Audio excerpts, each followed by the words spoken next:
My name is Jason Reason. I'm the Senior Vice President of Safety and Health Services and in charge of the Combustible Dust Division with Llewellyn Technology.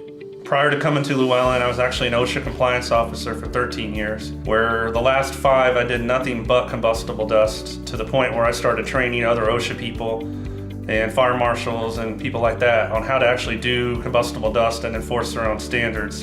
And I actually currently sit on 5 NFPA committees to help write these combustible dust standards.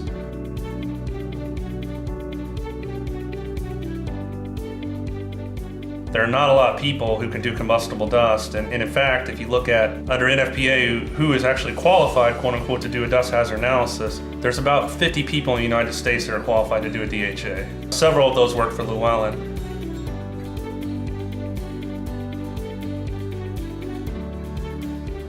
One of the things that we do here at Llewellyn that is different than our competitors is, in regards to actually looking at the hazard, we look at it from a safety and health perspective, not from an engineering perspective. And I see people come in and actually just automatically jump to try to engineer the hazard out without even understanding what the hazard is. And we can also do administrative controls like training, helping them write programs, management of change.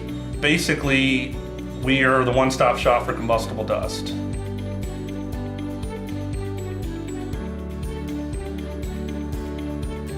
Well, the biggest problem right now with combustible dust is that the hazard is not understood. If you look at all the statistics out there from how long dust has been, they've been tracking statistics anyway, I think we're somewhere near, in the United States anyway, around recognized fatalities, about 200 fatalities from combustible dust and probably over 1,000 injuries, and that's in the last 20 years.